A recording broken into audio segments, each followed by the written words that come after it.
Shalom orang-orang muda yang luar biasa dalam Tuhan. Shalom. Wah, rame ya. Mungkin saya sudah kenal sama kakak-kakak yang luar biasa ini, tapi listener podcast mau tahu juga kenalan sama kakak-kakak yang luar biasa ini. Mulai deh dari kakak siapa? Perkenalkan, nama saya Daniel. Halo Kak Daniel. Halo, Kak Daniel. Gimana nih kabarnya akhir-akhir ini? Puji Tuhan luar biasa. Ya banyak hal yang sudah terjadi lah dalam hidup ini, tapi saya percaya tangan Tuhan selalu ada buat. Jadi dahsyat dan luar biasa. Alhamdulillah. Harus. Oke. Tapi kesibukannya kuliah atau kerja? Saat ini kesibukan saya sih lebih ke kuliah dulu. Iya. Selesai kuliah ya Tuhan pasti berikan yang terbaik masa depan. Amin. Muda tapi dewasa. Amin. Oke. Selanjutnya Halo, shalom semuanya. Shalom, Kak Tiara. Kenalkan, nama saya Tiara. Kalian bisa panggil saya Kak Tiara. Halo Halo, Kak Kak Tiara. Kak Tiara. Nah, kesibukannya akhir-akhir ini apa nih? Akhir-akhir ini sih lebih sibuk dan fokus ke kerjaan sambil wisuda. Asik. Tanggal berapa tuh? Wisudanya? Dua-dua. Iya. Hadiah Natal ya. Ya, puji Tuhan. Asik. Kita doakan semoga wisudanya lancar. Amin. Amin. Oke, selanjutnya kakak siapa nih? Hai, saya Kak Magda. Halo Kak Magda. Halo. Apa nih kesibukannya akhir-akhir ini? Kesibukan saya ya yang pertama saya ibu rumah tangga. Wah. Mau kenal? Iya. Asik. Aduh. Iya. Ya, apa kesibukannya? Kesibukannya selain ibu rumah tangga, Ya, kesibukan saya yaitu bersama. sama suami. Wah. Selamat nih Kak. Couple goals ya. Iya, kayaknya mau nih. Wah. Tuhan akan berikan yang terbaik. Amin. Oke, selanjutnya dengan kakak. Halo, nama saya Barel. Halo Hai, Kak Barel. Kak Barel. Gimana nih kesibukannya juga? Kesibukan di bulan Desember itu banyak kegiatan-kegiatan perayaan-perayaan. Ya. Kalau Desember kan pasti meriah dan itu yang paling banyak kita lakukan, menguras energi. Wah. Semangat. Semangat terus ya. Tapi Semangat. hari ini sehat Hari ini luar biasa. karena Karena Tuhan. Tuhan. Yeay. Amin. Wah, semua luar biasa dan sehat di dalam Tuhan. Oke, kali ini teman-teman, Iya. kalau teman-teman dengar podcast JIG kan kebanyakan renungan. Iya. Dan dan di bulan ini kita akan melakukan yang spesial, yaitu talk show dengan orang-orang yang hebat. Nah, jadi karena spesial di bulan ini adalah bulan Desember, di mana kita merayakan hari kelahiran Tuhan Yesus, kita akan membahas tentang kelahiran Tuhan Yesus. Asik. Nah, pertanyaannya buat teman-teman nih, apa sih yang menarik dari kelahiran Tuhan Yesus? Ada nggak kisah yang menarik yang tertancap dalam hatinya teman-teman? Ayo. Gembala. Salah. Oke. Oh, ayo. Kado. Kado. Kado. Boleh. Gembala, kado. Oke. Christmas, bahasa Inggris. Oke. Ada yang tahu? Ada loh satu kisah yang kadang orang hanya merayakan tapi kurang mengulik tentang hal itu. Apa? Ayo. Kisah. Kisah Kisah apa ya? Kisah apa? Ayo. Ada. Bukan Santa Claus kan? Oh, bukan. Bukan. Mau hadiah ya? Apa? Ayo. Bintang Timur. Nah, Bintang Timur. Wah. Teman-teman tahu nggak ada suatu kisah yang menarik dari kisahnya kelahiran Tuhan Yesus, yaitu datangnya orang-orang Majus karena melihat bintang timur. Ya. Nah, Saya pernah baca. siapa yang pernah baca? Saya. Pasti. Loh, Saya nonton saya. Saya Hampir nggak di baca, saya setiap nonton. bulan 12 pasti dengar. Nah, tapi kadang kita kayak cuma merayakan dan tidak mengulik lebih apa sih artinya ketika orang Majus itu datang. Nah, pada kali ini dengan kisah yang tadi kita akan mengangkat tema yaitu special gift. Yeay. Special gift. Jadi kita akan membahas tentang apa sih yang orang Majus itu bawa pada waktu mereka datang kepada Tuhan Yesus. Ada yang tahu enggak apa? Ayo, kan sudah nonton apa? Dia Ayo. bawa temannya pasti. Ya, betul. Ya, Kalau sendiri kan nggak mungkin. Iya, betul. Iya. Pasti dia bawa Betul temannya. sekali. Ya, Untuk menemani perjalanan. Saya Iya. dia bawa hadiah. ya hadiah. Hadiahnya apa yo? Ada 3. Ayo, apa yo? Teman-teman saya mungkin bisa. Saya tahu ya. Apa ayo? Saya juga tahu. Apa tuh? Emas bukan? Woi, betul Mas. Mas. Apalagi? Mur. Mur, betul. Satu lagi. Mur apa ini? Mur apa ini? Mur minyak, bukan mur Mur bau. ya, minyak. Mur baru. Bukan tahu. Ya. Kan itu pasangan biasa. Dan satu lagi apa? Punya. Ya, betul teman-teman. Jadi pada waktu itu orang Majus datang kepada Tuhan Yesus dan memberikan emas, kemenyan, dan mur. Nah, pada kali ini saya akan bertanya nih kepada teman-teman, apa sih artinya mereka membawa hal tersebut? Kan banyak tuh kado-kado. Kenapa harus emas, kemenyan, dan mur? Nah, mulai dari Kakak Daniel dulu deh. Apa sih artinya emas? Ya, menurut saya juga arti emas itu sesuatu yang berharga. Sesuatu yang berharga. Nah, apa tuh artinya sesuatu yang berharga? Yang saat itu orang Majus tahu memberikan yang terbaik buat raja lewat bintang yang mereka lihat. Artinya mereka ini tahu bahwa yang mereka berikan harus yang sesuai dengan raja, Wah, jadi yang terbaik. yang terbaik. Iya, Wah, luar yang biasa. terbaik. Jadi pada waktu itu, bukan hanya pada waktu itu ya, sampai sekarang pun emas adalah salah satu logam yang berharga. Ya, dan Nggak ada. dan salah satu logam yang berharga, dan mereka memberikan itu. Dan menurut Kak Daniel, artinya itu adalah sesuatu yang berharga. Artinya orang Majus membawa sesuatu yang berharga kepada Tuhan. Iya. Oke, dari Kakak Tiara. Kalau menurut saya emas itu pemberian untuk atau kepada seorang raja. Bagaimana itu artinya?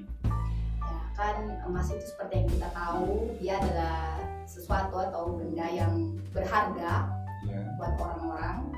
Kemudian biasanya emas itu juga diberikan sebagai bentuk hadiah atau persembahan baik kepada raja ataupun yang lainnya. Dan nantinya itu bayi Yesus yang lahir ke dunia yang akan menjadi raja dari orang Yahudi dan kelak akan menjadi raja dari segala raja. Jadi melambangkan ya bahwa ternyata orang Majus akan melihat bahwa Tuhan Yesus akan menjadi raja segala raja. Bahkan di Alkitab pun dikatakan bahwa dia pergi untuk menemui raja orang Yahudi ya. Sehingga pada waktu itu Raja Herodes gentar dan kebingungan, loh kok ada raja lain selain saya. Iya. Ya, jadi sama seperti yang tadi berharga, sehingga biasanya emas itu dibuat atau diberikan kepada orang-orang yang berharga juga. Ya. Untuk Kak Barel deh dulu. Iya. Barel dulu deh. Sudah siap kau. Sudah siap. Ya, kalau saya bicara masalah emas, tadi sudah disinggung. Sorry, agak kering ya. Gak Butuh apa-apa. minum ya. Tadi bicara masalah sesuatu yang bernilai, berharga, terus sebagai perlambangan tadi, sesuatu yang diberikan kepada raja ya. Iya.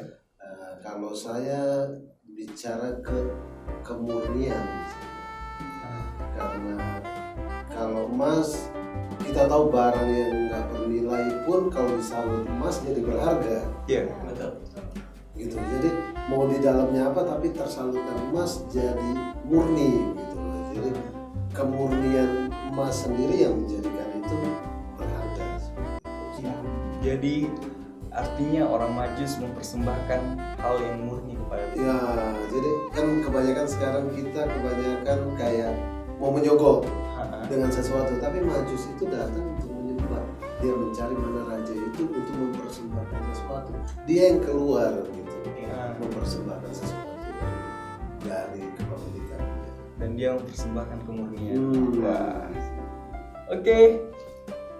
Buat Kakak Mardani, apa sih artinya? Ya, teman-teman semua tadi sudah menjawab dengan jawaban yang luar biasa ya. Kalau saya memberikan pengertian emas itu adalah proses kehidupan. Jadi buat saya emas itu kan untuk menghasilkan emas yang murni itu butuh proses. Melewati api. Apinya bukan api yang biasa, api yang wow. Menyala-nyala. Ya, itulah ya. Jadi saya mau membawa kita di dalam kehidupan kita sehari-hari. Jadi teman-teman lihat di momen Natal ini kita menyadari keberadaan kita setiap apapun proses kehidupan yang Tuhan izinkan kamu alami, saya dan teman-teman semua alami, dan semua orang alami. Pastikan bahwa kita menghargai proses itu. Kita bersyukur untuk setiap proses yang Tuhan izinkan terjadi dalam hidup kita. Waktu kita belajar menghargai proses itu adalah suatu persembahan di hadapan Tuhan. Jangan berpikir bahwa waktu kita memberikan persembahan kepada Tuhan, oh saya akan datang memberikan harta kekayaan saya yang banyak. Itu bagian yang terakhir. Tetapi yang terutama adalah persembahkan hidup kita seperti emas yang sudah melewati pemurnian. Jangan emas yang masih belum dimurnikan, itu nilainya rendah. Tapi kalau mau punya emas yang nilainya tinggi, yang sudah melewati proses. Jadi intinya emas itu buat saya adalah melewati pemurnian proses, sehingga seperti tadi Kak Barel bilang, menghasilkan emas yang murni. Jadi prosesnya itu seperti masalah ya, cobaan, hal-hal yang tidak mengenakan mungkin. Nah, kadang juga kita kayak kalau kita menghadapi masalah, kita seperti kenapa saya harus menghadapi ini? Tanda tanya. Tapi tadi sudah dijelaskan bahwa ternyata itu adalah proses pemurnian buat kita supaya kita bisa menjadi murni dan memberikan persembahan yang terbaik untuk Tuhan. Artinya hidup kita selepas dari mungkin kita akan memberikan persembahan, mungkin memberikan tenaga, tapi kita juga memberikan persembahan hidup kita kepada Tuhan, kemurnian hidupnya kita. Wah, jadi tidak ada jalan lain dong selain melewati proses. Iya dong. Wah. Tetapi ingat, proses tidak mengkhianati hasil. Wah, tagline. Ingat tuh baik-baik. Jadi kita nggak boleh lagi menyerah dong. Kita harus tetap semangat. Jadi Semangat semuanya. Semangat buat semua yang sedang mengikuti juga. Yeay. Oke, kita lanjut lagi ya ke hadiah yang kedua dari orang-orang Majus, yaitu kemenyan. Nah, teman-teman, menurut teman-teman deh, apa sih itu kemenyan? Tadi kan sudah dari Kak Daniel, bolehlah dari Kak Barel dulu. Kemenyan saya sering dengar itu kalau dipakai dukun. Iya. Pernah ketemu dukun? Di Filipina ada. Iya. Jadi kalau dukun minta biasa dia akan minta dua hal biasa, ayam hitam sama kemenyan. Itu yang saya tahu. Dan menurut saya yang dibawa nggak mungkin orang Majus bawa kemenyan, karena kemenyan itu kan dari yang dukun itu di Indonesia. Gitu loh. Jadi kemenyannya yang lain ya? Iya, yang saya pernah dengar itu kemenyan sesuatu mungkin sama ya dengan yang dukun itu, karena yang saya tahu kemenyan itu sesuatu yang dibakar. Dia di atas perapian begitu, kemudian ditaruh di sana, dia akan pecah, membara dan mengeluarkan asap. Itu biasa kayak seperti ada dupa asap ya, asap dan baunya harum. Buat saya itu berarti orang Majus itu membawa satu wangi-wangian. Jadi dulu kan mahal, parfum itu mahal. Jadi buat saya pemberian itu saat itu adalah yang mahal, pasti nggak tahu nilainya berapa ya, tapi yang pasti sesuatu yang berharga saat itu gitu. Jadi mungkin untuk memberikan bukan aromaterapi ya, kalau sekarang kita aromaterapi ya, jadi bau-bauan ya, mungkin untuk mempersembahkan wangi gitu ya, untuk seseorang yang satu waktu akan menjadi raja. Oke. Ya, jadi seperti dupa yang berbau harum. Ya, Orang Majus pun mungkin memberikan dupa ya, harum. sama mungkin dupa. Iya, iya. Kemenyan, cuma namanya kalau di Indonesia kemenyan. Mungkin kalau di luar dupa, mungkin di Israel incense ya. Oke. Sebenarnya sama. Jadi kemenyan itu kan juga mahal. Artinya semuanya yang orang Majus bawa itu adalah hal-hal yang terbaik. Betul. Ya, boleh deh dari Kak Tiara. Pasti itu kemenyan. Kalau menurut saya kemenyan itu seperti gambaran bentuk dari persembahan Imam Agung. Dari mana? Karena dupa dibawa oleh Imam Agung ya. Ya. Jadi ceritanya kayak bagaimana pada waktu itu Imam Agung yang membawa atau bagaimana? Saya kurang ngerti. Boleh Maksudnya dijelaskan? kan kemenyan itu berupa wangi-wangian, dan wangi-wangian itu identik biasanya digunakan oleh Imam Agung ketika dia itu melaksanakan sebuah upacara atau Masuk yang ke tabernakel ya? ya seperti itu. Jadi ada pelataran, ada ruang Halaman, halaman, terus ada kolam pembasuhan. Ada halaman, Ada ruang halaman. suci, dan ruang Maha Kudus. Ah. Tempatnya membakar dupa kemenyan itu di ruang suci. Dan Kolam itu tadi harus ada imam kolam. ya? Ya, Kolam ada kolam loh, dua di dekat halaman ya. iya, itu di halaman. Kalau bicara tentang dupa itu ada di ruang suci. Wah. Oke, selanjutnya dari Kak Daniel. Oke, kalau dari saya sendiri mengenai kemenyan, itu ukupan yang dibakar sebagai wangi-wangian yang seperti dijelaskan Kak Tiara, Kak Barel, yang mereka sudah dijelaskan bahwa wangi-wangian. Nah, dan untuk saya itu sebuah lambang di mana biarlah hidup kita menjadi sebuah keharuman yang memancarkan untuk nama Tuhan dimuliakan. Nah, Jadi persembahan itu. Ya, jadi menurut Kak Daniel berarti caranya untuk mengharumkan nama Tuhan dengan hidupnya kita itu bagaimana sih? Ya, dengan menjaga hidupnya kita itu tetap kudus. Nah, kita kan sebagai tanda dan alamat. Kita juga adalah terang dimanapun kita berada. Nah, semua rule-rule yang ada di Alkitab, semua perintah-perintah Tuhan tentunya kita harus taati dong. Seperti kalau kita masuk dalam kerajaan, kita adalah bangsawan, kita harus hidup seperti bangsawan. Ya. Nah, seperti itu. Jadi kalau kita mau dipanggil anak raja, kita harus hidup seperti. Anak raja. Jadi dalam setiap perkataan kita, dalam setiap yang kita lakukan, itu yang membuat keharuman buat Tuhan ya. Iya. Menarik. Oke, dari Kak Magda. Ya, jawaban dari teman-teman semua itu luar biasa. Saya menambahkan ya, Ya. hampir sama dengan Daniel.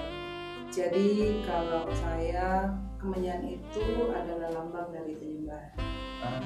Seperti itu. Jadi pada saat kita masuk di dalam penyembahan, kita menyembah Tuhan seperti yang biasa kita lakukan, kita memuji Tuhan, menikmati hadirat Tuhan. Tetapi penyembahan yang saya mau bilang di sini bukan cuma itu, tetapi masuk dalam kehidupan kita sehari-hari, bagaimana kita bersikap dengan orang lain, bagaimana kita mengambil keputusan, bagaimana kita menjalani setiap hari kita. Nah, itu yang Tuhan mau dari kehidupan kita. Pastikan kita benar-benar seperti orang Majus itu memberikan persembahan kemenyan. Kemenyan itu adalah persembahan yang terbaik, yang berbau harum, seperti yang Kakak Daniel tadi sudah bilang, bahwa kehidupan kita yang harum di hadapan Tuhan. Nah, tadi Kakak William bertanya bagaimana untuk mengharumkan, memberikan keharuman kepada Tuhan. Nah, memberikan keharuman kepada Tuhan ya termasuk juga bagaimana kita care terhadap orang lain. Karena itu adalah hati Tuhan. Ya. Karena kalau kita memberikan kepada orang miskin, kita seperti Meminta itu. wah, dan Tuhan tidak pernah berutang. Artinya Tuhan akan selalu memberkati dan menyertai kita. Dan ya saya sangat-sangat tadi terbuka dengan yang seperti Kak Magda bilang tentang penyembahan. Kan kadang kita mengidentifikasi kayak kita menyanyi, kita sedang menyembah. Kadang kita lupa bahwa ternyata penyembahan tidak sesempit itu. Bahkan penyembahan tadi yang dikatakan Kak Magda bahwa dalam kehidupan kita pun itu adalah penyembahan. Bagaimana kita bersikap, bagaimana kita berperilaku, bagaimana kita menuturkan kata, itu semua penyembahan. Wah, luar biasa nih teman-teman. Boleh saya tambah ya? Boleh. Iya, saya mau membacakan satu ayat Alkitab di dalam Wahyu pasal 5 ayat 8.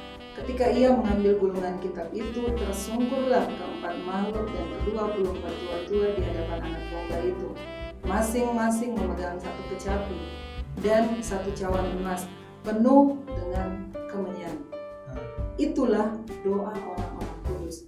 Jadi teman-teman, kalau tadi saya sudah bilang bahwa bukan hanya sebatas kita berdoa, bukan berarti kamu bilang begini bahwa tidak usah berdoa kalau begitu. Tidak teman-teman. Jadi kalau hidupmu benar-benar menjadi suatu persembahan yang harum di hadapan Tuhan, pasti kamu akan mencintai yang namanya doa.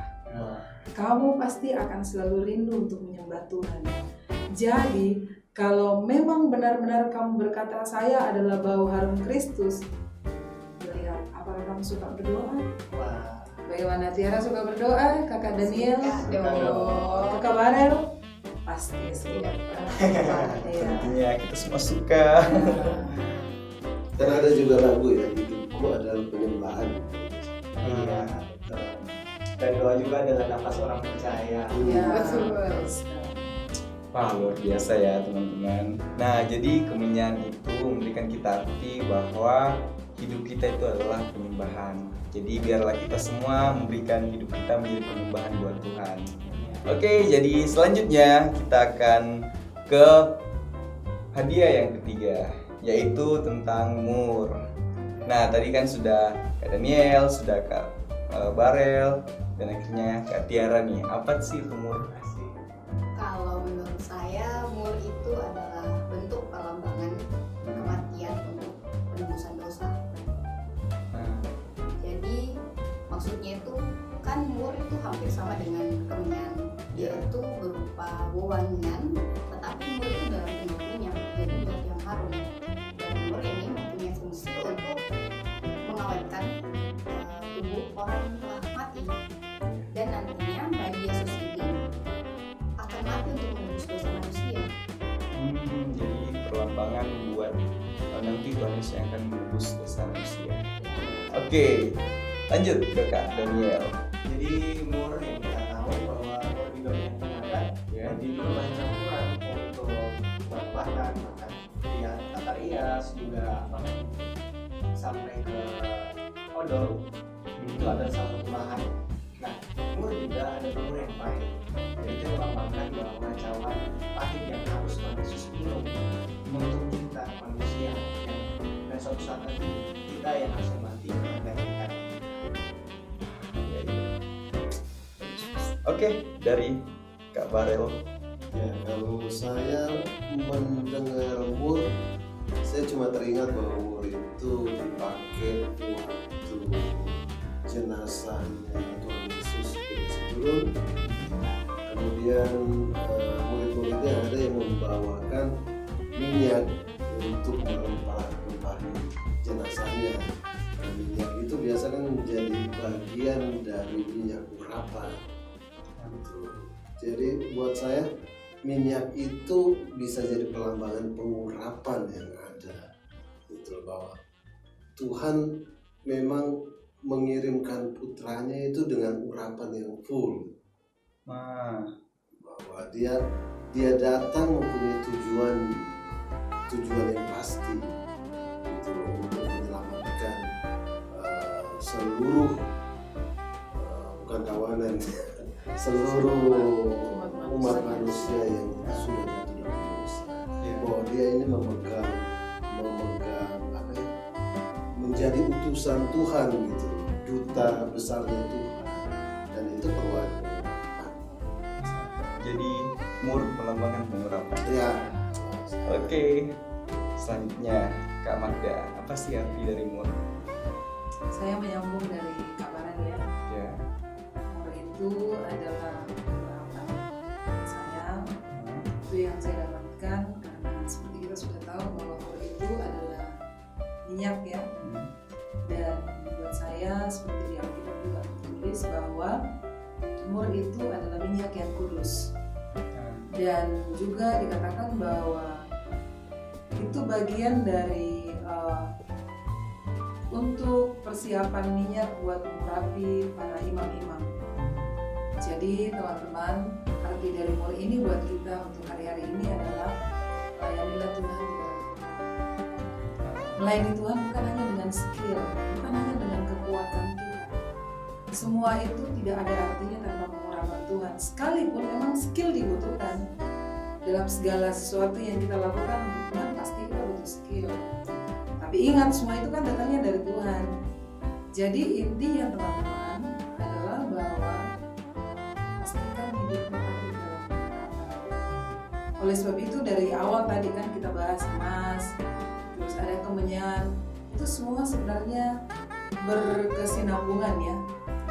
Emas bagaimana kita hidup yang benar-benar mau diproses oleh Tuhan. Terus masuk di dalam kemenyan, bagaimana kita mempersembahkan kehidupan yang harum di hadapan Tuhan. Terus kita masuk dalam mur ini bicara tentang pengurapan Tuhan. Kalau hidup kita itu harum di hadapan Tuhan, perkataan, pikiran, setiap tindakan kita itu mempermuliakan Tuhan, pasti pengurapan Tuhan akan ada. Apalagi tadi sudah dibilang yang sangat suka berdoa, ya mencintai kehidupan yang berdoa, karena pengurapan itu akan datang pada saat kamu duduk di hadirat Tuhan. Waktu kamu punya waktu yang berdua dengan Tuhan saja, itu yang Tuhan mau. Dan pengurapan itu saya boleh tambahkan ayatnya ya teman-teman, di dalam Kidung Agung pasal 3 ayatnya ke-6. Apakah itu yang membumbung dari padang gurun seperti gumpalan-gumpalan asap tersapit dengan harum mur dan kemenyan dan bau segala macam serbuk wangi dari pedagang. Teman-teman, ternyata mur itu juga sangat-sangat harum, seperti yang Daniel tadi sudah bilang ya. Jadi Tuhan mau itu benar-benar kita di dalam setiap hal yang kita lakukan ada pengurapan Tuhan. Dan waktu kita bergerak dalam pengurapan Tuhan, teman-teman, kita akan bergerak tidak lagi dengan kekuatan kita. Kalau dengan kekuatan kita terbatas. Tapi waktu kita bergerak dalam pengurapan Tuhan, saya mau bilang begini, lebih dari apa yang kamu siapkan. Waktu kamu mempersiapkan suatu pelayanan, kamu akan bergerak lebih sampai kamu akan tergabung-gabung. Kamu akan kagum dengan apa yang Tuhan kerjakan. Karena itu akan benar-benar Tuhan akan bergerak, Tuhan akan membuat sesuatu yang jauh dari pemikiran kita secara manusia. Itu loh kalau kita bergerak dalam pengurapan Tuhan. Jadi teman-teman, pastikan kita semua hidup dalam pengurapan. Ya, dan juga ya saya mau share buat teman-teman semua bahwa seperti di dalam komunitas di GIZ Indonesia, dalam beberapa tahun ini juga Tuhan kita tidak lagi merayakan Natal dengan cara yang biasa, yang ada di dalam situ yang megah, terus dengan segala hal yang kita boleh lakukan yang mungkin wah seperti ini ya. Tetapi di beberapa tahun ini Tuhan menuntun kita untuk lebih ke menuntut jiwa action. Apa tuh action yang biasa dibuat oleh Primitive Generation dan kalian? Ya, yang kita lakukan itu adalah kita membantu orang-orang yang membutuhkan. Kita melihat keperluan mereka, sekalipun ya kita tidak bisa memenuhi semuanya.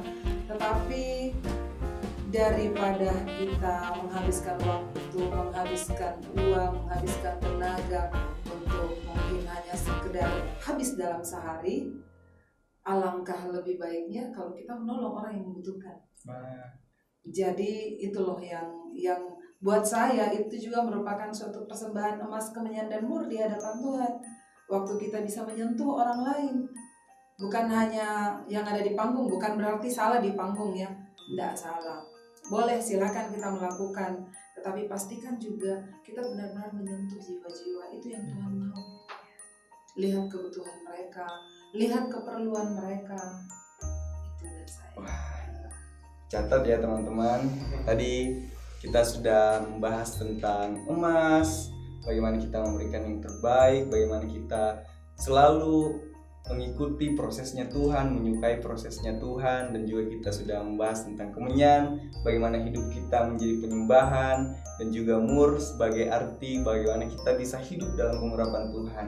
Dan biarlah semua apa yang kita bahas menjadi pedoman buat kita semua dalam menjalani kehidupannya kita.